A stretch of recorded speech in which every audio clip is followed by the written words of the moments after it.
समस्त प्रभु प्रेमी भक्तों को जय श्री राम। भगवान श्री सीताराम जी की अहेतु की करुणा कृपा हम आप सब के लिए, प्राणी मात्र के लिए मंगल करें, कल्याण करें।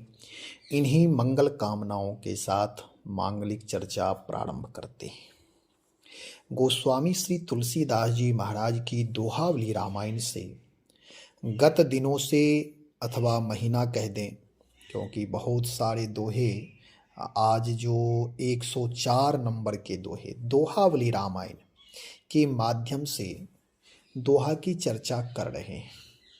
यह दोहा लगभग 550 दोहे हैं इसमें, और हमारे आपके जीवन के लिए सांगोपांग आध्यात्मिक जीवन, भौतिक जीवन, व्यवहारिक जीवन, पारिवारिक जीवन, सामाजिक जीवन, सबके इसमें बहुत सारे उदाहरण और हमारे आपके जीवन के लिए सटीक बैठता इस प्रकार के दोहे हैं। तो आप सब लोग भी इस दोहावली रामायण के दोहे से अपने जीवन को परम लाभ से लाभान्वित करें। और अभी तो मैं चर्चा कर ही रहा हूँ, बहुत विस्तार से मैं अर्थ करता हूँ। जो इसमें दोहे हैं सामान्य अर्थ हैं, फिर मैं अपने मौलिक चिंतन से, भगवान की कृपा से, सरलता से इसकी व्याख्या भी करता हूँ। आप लोग इसे सुन रहे हैं, मुझे बड़ी प्रसन्नता है कि जो लोग सुनते हैं उनके जीवन में कुछ न कुछ अंश तो लाभ प्राप्त होगा ही।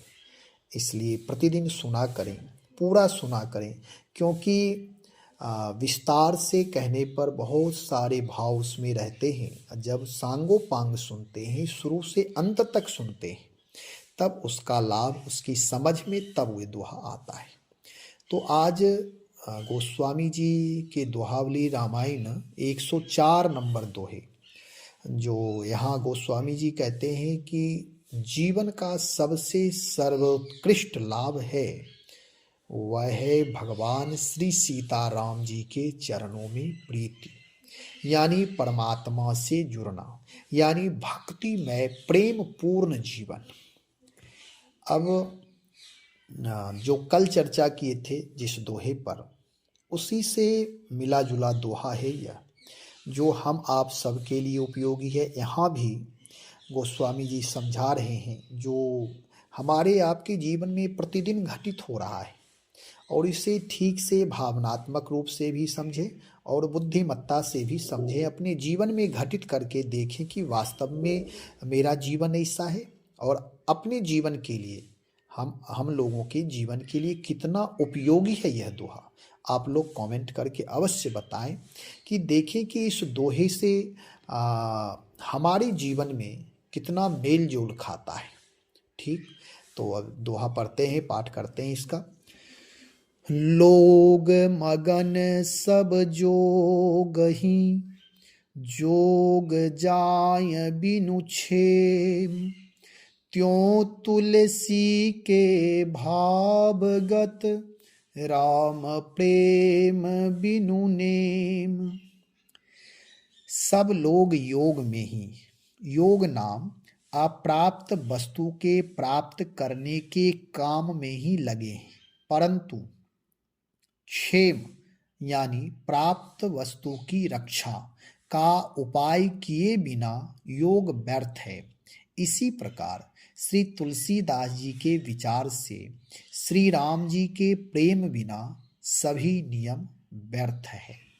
गोस्वामी जी का कहना है कि जो वर्तमान में मनुष्य की क्रिया है वह क्या करते हैं, तो सब लोग योग में ही, यानी अप्राप्त वस्तु, जो हमारे पास वस्तु नहीं है, उसकी प्राप्ति करने में अपने जीवन को व्यस्त किए हुए हैं, और जो प्राप्त वस्तु है उसकी रक्षा नहीं कर पा रहे हैं, वह हाथ से जा रहे हैं।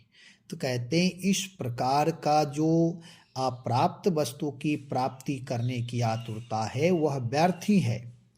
गोस्वामी जी कहते हैं मेरे विचार से जो लोग नियम करते हैं, बहुत सारे काम करते हैं, यदि भगवत भक्ति जीवन में नहीं है तो वह सारा नियम व्यर्थ है। अब विस्तार से सुने गोस्वामी जी क्या कहना चाहते हैं। हम सब लोगों को सचेत कर रहे हैं, सावधान कर रहे हैं, और हर रोज हर क्षण ये हमारे आपके जीवन में घटित हो रहा है। देखें कैसे। गोस्वामी जी कहते हैं, लोग मगन सब जोग ही, लोग सब योग में ही अप्राप्त वस्तु के प्राप्त करने के लिए काम में ही लगे रहते हैं। जैसे उदाहरण की दृष्टिकोण से, उदाहरण के आधार पर इसे समझें। कहते हैं जैसे अप्राप्त वस्तु की प्राप्ति, जो कुछ हमारे पास नहीं है उसकी प्राप्ति करने में हम लोग लगे हैं। तो क्या नहीं लगना चाहिए? अवश्य लगना चाहिए। बिना कुछ किए कुछ प्राप्त नहीं हो सकता, यह परम सत्य है। कुछ प्राप्त करने के लिए काम तो करना ही पड़ेगा, करना ही चाहिए। जीवन में कर्मठता होनी चाहिए, कर्तव्य परायण होना चाहिए, अपने जीवन के प्रति सजग भी रहना चाहिए। जैसे हमारे पास कुछ प्राप्त वस्तु है, जैसे कोई गृहस्थ आदमी है, उनके पुत्र हैं, पुत्र घर में संतान है, 1-2 बच्चे बच्ची हैं, ठीक है। लेकिन कुछ लोग पैसे कमाने के चक्कर में अपने पत्नी, परिवार, बच्चों का ख्याल नहीं करते, ध्यान नहीं देते। गोस्वामी जी यही कहना चाहते कि भैया पैसा कमाना ठीक है, आप पैसे कमाइए, मेहनत करिए, ईमानदारी से पैसे कमाइए, लेकिन परिवार में भी आप समय दीजिए। नहीं तो लोग क्या करते हैं, जैसे कोई सरकारी नौकरी करते हैं, उनके जीवन को मैं मतलब निंदा में नहीं कर रहा हूँ, थोड़ा देखना है। आप देखें कि प्रतिदिन ड्यूटी जाना है, 9 बजे 8 बजे घर से निकलते हैं, किन्हीं को 9 बजे, किन्हीं को 10 बजे ऑफिस पहुँचना होता है, फिर वहाँ से 5 बजे छूटते हैं, घर आते हैं, आते आते 5, 6, 7, 8 तक बज सकता है, बज ही जाता है। फिर आए 10-5 मिनट रहे, कुछ चर्चा हुई, भोजन किए, पुनः सोए, पुनः कल यही कार्य करना है। ना पत्नी को समय दे पाए, ना बच्चों से कुछ वार्ता संवाद हो पाया। इससे क्या होता है कि अपनापन और प्रेम ये कम हो जाता है, आपसी लगाव कम होता है। तो क्या एक जगह रहने से ही होगा? नहीं, मैं ये नहीं कह रहा हूँ। कहने का मतलब जीवन इस तरह होना चाहिए जिससे गोस्वामी जी का कहना है कि जो हमारे पास प्राप्त है, यदि पैसे कमाने में, नौकरी करने में, बिजनेस करने में समय व्यस्ततम जीवन कर लें कि उसके अलावा कुछ है ही नहीं, तो आपके बच्चे खराब हो जाएंगे। क्योंकि माँ व्यस्त रहेंगी घर में, पिता व्यस्त रहेंगे नौकरी करने में, तो फिर बच्चे के पास जो समय होगा वह अनुशासनहीन हो जाएगा। वह बोलने में, उसका रहन सहन, जीवन लघु जीवन हो जाएगा। और फिर बाद में माता पिता पछताते हैं। जब बच्चा 5 साल तक, 5 वर्ष तक बच्चों के साथ लाड़ प्यार प्रेम करना चाहिए। उसके बाद प्रेम करने के साथ साथ उसके ऊपर थोड़ा शासन भी करना चाहिए, जब तक वह 15 वर्ष की उम्र का, 16 वर्ष उम्र का नहीं हो गया है, तब तक अनुशासन हो। और यदि उस समय माँ पिता अनुशासन नहीं कर पाए, बच्चों का ख्याल नहीं कर पाए, तो पूरा जीवन व्यर्थ हो जाएगा, उस बच्चे का भी, उस माता पिता का भी। वही गोस्वामी जी कहते हैं कि पहले जो प्राप्त वस्तु है उसकी व्यवस्था, सुरक्षा पूर्ण ढंग से करें, उसके बाद अप्राप्त वस्तु की प्राप्ति भी करना चाहिए, उसमें भी लगना चाहिए, तब आप करें। अच्छा, बहुत सारे ऐसे लोग हैं, आप देखें, मैं भी इसी समाज में रहता हूँ, परिवार में रहता हूँ, देखता हूँ कि बच्चे आजकल के माता पिता कहते हैं कि अरे हमारे बच्चे अनुशासनहीन हो रहे हैं। इसमें दोष किसका है? क्या बाहर के लोग कोई खराब कर दिए? यदि बाहर के लोग खराब कर दिए हैं, इसका मतलब है कि माता पिता का ध्यान कम था बच्चों के ऊपर। यदि बच्चे अनुशासित रहते तो खराब लोग ना इनके पास आ पाते और ना ये ही जा पाते खराब लोगों के पास। फिर इनका संस्कार सुरक्षित रहता। लेकिन जब कुसंग लग जाता है, जैसे आज देखें आप, एक बच्चा प्राप्त करने के लिए माता पिता क्या क्या परमात्मा से प्रार्थना करते हैं। एक संतान हुआ, माँ व्यस्त होती है, बचपन से ही बच्चे को मोबाइल हाथ में दे देती है। इसका दुष्परिणाम होता है कि बच्चे धीरे धीरे बड़े होते हैं, मोबाइल की आदत लग जाती है और फिर वह बच्चा जब थोड़ा बड़ा होने लगता है तो मोबाइल में तरह तरह की हुई वीडियो दिन भर अपना समय उसी में लगाते हैं। और यदि बाद में आप चाहेंगे कि अब बच्चे को मोबाइल नहीं दें तो बच्चे नाराज होने लगते, माता पिता की मजबूरी होने लगती है, फिर वह बच्चों को मोबाइल देना ही पड़ता है। और अब क्या कर सकते हैं, कोई उपाय नहीं है। आप चाहिए आज दूसरी बात और है कि मोबाइल में हर तरह के वीडियो आते हैं। बच्चे कॉमेडी, कमेंट, कार्टून ज़्यादा देखते हैं। उसकी जो भाषा होती है वही बच्चे सीख करके, सुन करके, बार बार सुनने से, आवृत्ति करने से, पुनरावृत्ति से उनके आदत में आ जाती है। फिर वह अपने माता पिता के साथ वैसा व्यवहार करते हैं, वही भाषा बोलते हैं। बचपन में तो माँ पिता को बड़ा लाड़ प्यार लगता है, लेकिन बाद में जब किसी लोग के सामने बच्चे बोलते हैं तो माता पिता को खराब लगता है, कष्ट होता है। तो कहने का मतलब गोस्वामी जी कहते हैं, लोग सब मगन सब जोगही, सब लोग एक दूसरे, एक दो नहीं। अच्छा, अब देखें कि हमारे आपके जीवन में पैसे का अर्थ युग लोग कहने लगे। ठीक है, अर्थ युग कहते हैं, अर्थ का बड़ा मूल्य है, लेकिन अर्थ कमाते कमाते ही लोग मर भी जाते हैं। अर्थ जीवन अर्थहीन हो जाता है। अर्थहीन मतलब बिना प्रयोजन का जीवन, लक्ष्य विहीन जीवन हो जाता है। केवल पैसे कमाना ही जीवन नहीं है, ना वह समाज में समय दे पाते हैं, ना उस पैसे से उनका कोई जीवन में यश हो पाता है। होता भी यही है कि पैसे अधिक हो जाने पर बिना विवेक, यदि बिना बुद्धिमान हुए, बिना आध्यात्मिक हुए यदि धनार्जन व्यक्ति कर भी लेता है तो वह दूसरे को सताता है, कोर्ट कचहरी करता है और उसकी आदत ऐसी हो जाती है कि शराब में और शौक में ही उसका जीवन व्यस्त हो जाता है और जीवन व्यर्थ हो जाता है। फिर उसके परिवार, उसके पत्नी, उसके बच्चे, उसके माँ पिता सब दुखी रहते। बाद में देवताओं के पास जाते, महात्माओं के पास जाते, मठ मंदिरों में जाते, सिद्धपीठ में जाते, गंगा जी स्नान करने जाते, करवाने जाते, यही सब करते रहते, लेकिन लाभ नहीं मिल पाता। कारण यह है कि आपने जो प्राप्त था उस पर ख्याल नहीं किया, अब तो हाथ से समय निकल चुका है।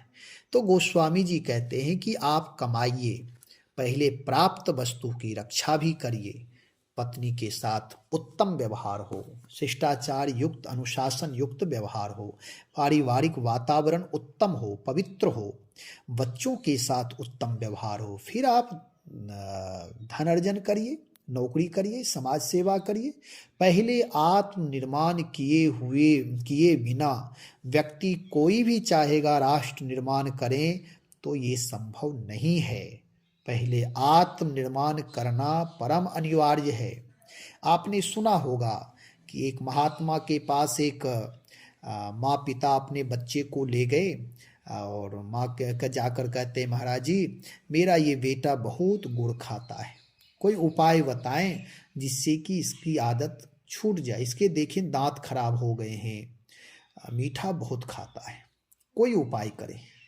महात्मा जी ने कहा कि देखो अभी आए हो, तुरंत तो मैं कोई उपाय नहीं बता सकता, 10 दिन बाद लाना, इस बच्चे को लेकर आना। 10 दिन बाद महात्मा जी के पास माता पिता पुनः बच्चे को ले गए तो माता पिता को लगा कि महात्मा जी कुछ जादू टोना ताबीज आदि देंगे, कोई मंत्र वगैरह का प्रयोग करेंगे। लेकिन महात्मा जी केवल इतने कहे कि बेटा गुड़ नहीं खाया करो, शक्कर ज्यादा नहीं खाया करो, इससे आपके दांत खराब हो गए, स्वास्थ्य प्रभावित होगा, आप बीमार पड़ जाओगे, आपकी बुद्धि कमजोर पड़ जाएगी, आपके नेत्र ज्योति प्रभावित होंगे। बहुत सारे उपाय जो होते हैं वह बताया गया। बच्चों के ऊपर प्रभाव पड़ा और वह बच्चा गुड़ खाना छोड़ दिया, फिर अपना जीवन उदात्त बनाया। तो माता पिता के महाराज जी इतना ही कहना था तो आप उस दिन भी कह देते। महात्मा जी ने कहा कि देवी, मैं उस दिन भी कह सकता था, लेकिन मेरी आदत स्वयं थी, मैं स्वयं गुड़ खाता था, शक्कर का मैं स्वयं प्रेमी हूं, इसलिए यदि मैं उस दिन कहता तो इस बालक के ऊपर प्रभाव नहीं पड़ता। भले ही आप नहीं जानते हो, लेकिन आत्मा से आत्मा, मन से मन की बात होती है। एक दूसरे के अंतर्भाव को पशु पक्षी भी समझते हैं। मेरे शब्दों के द्वारा ये बच्चे संस्कारित नहीं हो पाते क्योंकि मेरी आदत स्वयं खराब थी। ऐसे ही जब हम आप यदि किसी को सुधारना चाहेंगे तो सुधरे हुए व्यक्ति ही सुधार सकते हैं। आज आप देखें, जो माता पिता नशा से युक्त जीवन व्यतीत करते हैं, यदि वे अपने बच्चों से कहें कि बेटा शराब पीना दोष है, नशा नहीं करना चाहिए, नशा नाश कर देता है, तुम्हारा जीवन खराब हो जाएगा, तुम दरिद्र बन जाओगे, तुम्हारी समाज में प्रतिष्ठा कम हो जाएगी, क्या उनके कहने से उस पुत्र पर प्रभाव पड़ेगा? नहीं पड़ेगा। आज आप देखें, आध्यात्मिक क्षेत्र में ही लोग खूब कह रहे हैं कि भैया लोभ नहीं करना चाहिए, क्रोध नहीं करना चाहिए, केवल बातें बातें हैं, कह ही उसका प्रभाव समाज पर नहीं पड़ रहा है। इसका कारण इतना ही है कि जो व्यक्ति कह रहा है उस व्यक्ति का जीवन स्वयं दूषित है। तो गोस्वामी जी यहाँ कह रहे हैं, भैया लोग मगन सब जोग हैं, जोग जाय बिनु छेद। और आप ये निश्चित जान ले कि अप्राप्त वस्तु की प्राप्ति सुलभ है, मेहनत करने से सारी चीजें प्राप्त हो जाएगी। जैसे बहुत कुछ लोग ऐसे हैं जो मेहनत करते पढ़ने के क्षेत्र में मेहनत करते हैं, पढ़ना उत्तम है, लेकिन सब चीज में अति सर्वत्र वर्जयते कहा गया है। और कहा गया है, हठ बस सब संकट सहहि। किसी भी क्षेत्र में यदि हम हठ करेंगे तो हठ का परिणाम संकट, परेशानी ही होती है। पढ़ने में कोई मेहनत कर रहा है, दिन रात पढ़ रहा है, तो उसके नेत्र प्रभावित हो जाते हैं। यदि स्वास्थ्य पर ध्यान नहीं दिया तो स्वास्थ्य कमजोर हो जाएगा, बाद में यादाश्त कमजोर हो जाएगी। ठीक है, किसी एक विषय में वह PhD कर ले, लेकिन एक चीज जो प्राप्त शरीर था वह तो चला गया, नेत्र ज्योति जो चली गई। इसलिए गोस्वामी जी का कहना है कि आप मगन होइए योग करने में, आप प्राप्त वस्तु की प्राप्ति करने में आप परम व्यस्त रहिए, मुझे कोई आपत्ति नहीं है। लेकिन जो प्राप्त वस्तु है, पत्नी, बच्चे, शरीर, घर द्वार, माता पिता, ये सब जो प्राप्त हैं, इनकी रक्षा करते हुए, देखभाल करते हुए, सेवा शुश्रूषा करते हुए, परिवार में समय देते हुए, व्यवहारिक जीवन को संतुलन बनाते हुए, आसपास पड़ोसी सबसे मिलते जुलते हुए आप जीवन में अप्राप्त वस्तु की प्राप्ति करते रहिए। खूब धनार्जन करिए, खूब नौकरी करिए, आनंद ही आनंद है। यदि नौकरी करने में 40 साल लोग बिता देते, कोई 30 साल, कोई 40 साल नौकरी करते हैं और आसपास पड़ोसी से भी बात नहीं करते हैं कभी, एक तो धन का मद, पद का मद हो जाता है, इसलिए अब क्या लोगों से बात करना है। किसी को ज्ञान का मद हो जाता है और अपने आप को बड़ा सेफ्टी महसूस करते हैं। अरे भाई, हमारे आपके मान लो अभी दिन है, हम चाहें कि जबरन की दिन ही दिन रहे, रात कभी हो ही नहीं, या रात है तो दिन हो ही नहीं, यह संभव नहीं है। खूब लाभ के लिए परेशान रहे, कभी हानि हो ही नहीं, यह संभव नहीं है, हमारे आपके हाथ में नहीं है। मान लीजिए कभी दिन, कभी रात, कभी सुख तो कभी दुख, ये सब होना ही है, निश्चित है। तो समाज में अवश्य रहिए, हो सकता है कभी यश की प्राप्ति होगी तो कभी अपयश की प्राप्ति हो सकती है, लेकिन इसका मतलब यह नहीं कि अपयश की प्राप्ति होगी चलो भैया इससे भाग कर निकल ही जाओ, समाज में जाए ही नहीं। कभी कभी हो सकता है कि समाज में जाने से, व्यवहार करने से कभी अपमानित होना पड़े या किसी से वाद विवाद हो जाए, लेकिन हम आप ही उस वाद विवाद को भी सुलझाएंगे। यदि दौड़ने वाला धावक, गाड़ी चलाने वाला ड्राइवर पहले ही सोच ले कि अगर कहीं एक्सीडेंट हो गए तो मर जाएंगे, दौड़ने वाला सोच ले कहीं ठेस खा जाएंगे तो गिर जाएंगे, तो कभी वह प्रयत्न करेगा ही नहीं। इसलिए अपने जीवन में इसका भी स्थान दें कि जो आपके पास है उसकी प्राप्ति भी करें, और जो नहीं है उसकी प्राप्ति, और जो प्राप्त है उसकी रक्षा भी करें, रक्षा का उपाय भी करें। यानी परिवार में ख्याल रखते हुए, सारी चीज़ों को व्यवस्थित करते हुए अपने जीवन को आगे बढ़ाएं। गोस्वामी जी कहते हैं, भैया ऐसे ही मेरे विचार से त्यों तुलसी के भावगत राम प्रेम बिनु नेम। नियम लोग करने में व्यस्त हैं। कोई नियम करते हैं कि मुझे इतने घंटे काम करना है, कोई नियम करते हैं कि मुझे इतने घंटे माला जपना है, कोई इतने घंटे रामायण पाठ करना है, कोई परिक्रमा लगाना है, 108 बार परिक्रमा लगाना है। तो नियम बहुत करते हैं। ठीक है, नियम करना चाहिए। नियम के बिना कहा भी गया है, नेम बढ़ावत प्रेम को, प्रेम बढ़ावत नेम। यदि नियम करेंगे तो प्रेम बढ़ेगा। लेकिन ऐसा नियम किस काम का जो नियम कर रहे हैं और हृदय में प्रेम नहीं हो रहा है, तो फिर वह व्यर्थ है। एक दूसरे का पूरक है। यदि भगवान के चरणों में प्रीति नहीं हुई तो सारे नियम, सारे कर्मकांड, सारे ज्ञान कांड, सारे उपासना कांड, जीवन के धन, वैभव, संपदा, परिवार, संसार, सब जीवन जन्म सब व्यर्थ है। यदि प्रेम हृदय में नहीं हुआ, हृदय में सत्य की भावना नहीं जगी, हृदय में भगवान की भक्ति, परोपकार की भावना, करुणा, प्रेम, यदि ये सब भाव का, दैवी संपदा का संचय जीवन में नहीं हुआ तो वह जीवन व्यर्थ है। राक्षसी वृत्ति से तो भी राक्षस लोग जीते हैं। हमारे समाज में अपयशी, दुराचारी, व्यभिचारी भी तो जीवन जी रहे हैं। उसकी 100 वर्ष, 200 वर्ष, हजारों वर्ष रावण की आयु थी, लेकिन क्या हो गया? उससे कुछ मिलता नहीं है। वह जीवन व्यर्थ ही माना जाता है यदि प्रेम नहीं है तो। इसलिए नियम भी करिए, लेकिन भगवान की भक्ति, भगवान के चरणों में प्रेम करिए। यदि प्रेम की सार्थकता हो जाएगी, प्रेम यदि हो गया तो सारे नियम भी पूर्ण हो जाएंगे। भगवान की भक्ति के बिना जीवन नीरस नीरस है। आप बुद्धिमान बनिए, मस्तिष्क की प्रबलता होनी चाहिए, लेकिन केवल तर्क तर्क ही यदि जीवन में रह गया तो जीवन व्यर्थ हो जाएगा। तर्क के जाल में उलझ करके मर जाएंगे।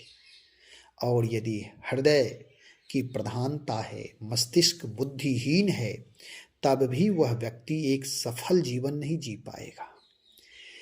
ऐसे ही नियम भी करें। जैसे कहा गया, राम नाम को अंक है, सब साधन है शून्य।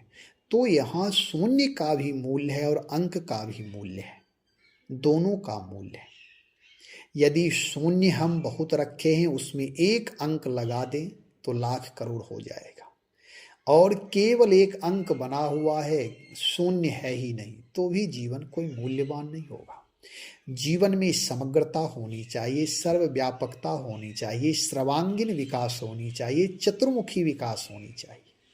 ज्ञानी भी होना चाहिए, हृदय में भक्ति भी होना चाहिए, धनार्जन भी करना चाहिए, धन भी कमाना चाहिए, उसे खर्च भी करना चाहिए। मानसकार कहते हैं, लेत देत मन संक न धरई। जब कमाइए तो उसे खर्च करिए, जब खर्च करिए तो फिर कमाने का उद्यम करिए। इसलिए दोनों तरह से जीवन में संतुलन होना चाहिए। प्रकृति की सारी क्रिया संतुलित है। समय पर वर्षा, समय पर गर्मी, समय पर ठंडी, समय पर सुबह, समय पर शाम, सब चीज़ प्रकृति के नियम से बढ़िया से चल रहा है। कहीं कोई दिक्कत नहीं है। समय पर ग्रह सब चक्र लगा रहे हैं, उपग्रह सब चक्र लगा रहे हैं, कहीं कोई दिक्कत नहीं है। सब अपने अपने संतुलन में। यदि संतुलन बिगड़ा, जैसे हमारे आपके जीवन में खान पान का संतुलन बिगड़ जाता है तो स्वास्थ्य प्रभावित होता, बीमार पड़ जाते हैं। तो ऐसे ही किसी भी क्षेत्र में संतुलन बना करके जीवन जीना, गोस्वामी जी कहते हैं संतुलित जीवन ही संतत्व का निर्वाह करता है। यानी जिसके जीवन में संतुलन है वही संत है, सज्जन है, महापुरुष। अपने जीवन में आप प्राप्त वस्तु की प्राप्ति भी करिए, उससे पहले जो प्राप्त है उसकी सुरक्षा भी करिए। जैसे धन खूब कमाइए लेकिन धन कमाने में स्वास्थ्य खराब हो जाएगा तो स्वास्थ्य हाथ से गया, अब उस स्वास्थ्य को ठीक करने में आप वही कमाया हुआ धन लगाएंगे। यही जीवन का चक्र है, ऐसे में लोग मर जाते हैं। ऐसा नहीं करना है। धन भी कमाइए, स्वास्थ्य भी जो है उसकी रक्षा कीजिए, उसको स्वस्थ रखिए, व्यवहार की कुशलता भी रखिए, आपसी प्रेम भी रखिए। यदि आप किसी से बात नहीं कर रहे हैं तो भी आप ठीक नहीं। मनुष्य मनुष्य के बीच में रहते हैं तो मनुष्यता का निर्वाह भी होना चाहिए। इसलिए किसी भी पक्ष में कमजोर नहीं होना चाहिए। अपने जीवन में राम रामायण का स्थान दे, भगवान नाम का सतत जप करें, प्राणी मात्र के प्रति अपनापन मैत्री व्यवहार रखें, राग द्वेष का परित्याग करें, सबके प्रति क्षमा भाव रखें और परमात्मा से प्रार्थना करें, हे प्रभु सर्वे भवन्तु सुखिनः, सर्वे सन्तु निरामया, सर्वे भद्राणि पश्यन्तु माँ कश्चित् दुख भाग भवेत्। इस प्रकार की जब उदात्त भावना होगी तो हम आप जहाँ रहेंगे उदात्त भावना सकारात्मक ऊर्जा के साथ, वह सकारात्मकता हमारे जीवन को, हमारे आसपास के वातावरण को, हमारे आसपास रहने वाले लोगों को भी इससे बहुत बड़ा लाभ मिलेगा। इसलिए अपने जीवन को दिव्य बनाते रहें, पवित्रता से जोड़कर। पवित्रता मतलब जो भगवान के नाम परम पवित्र हैं। पावन नाम है सुमरि पवन सुत पावन नाम। पावन नाम से जो कोई जुड़ जाता है, पवित्र नाम से जो कोई जुड़ जाता है, उसका जीवन दिव्य हो जाता है, मांगलिक हो जाता है, आनंद आह्लाद से भर जाता है। इसलिए अपने जीवन को स्वयं आनंदित करें और अन्य लोगों को भी राम रामायण से जुड़ने के लिए प्रेरित करें। सबके प्रति ईश्वरीय भाव, देव भाव रखें। श्री राम जय राम जय जय राम, श्री राम जय जय राम।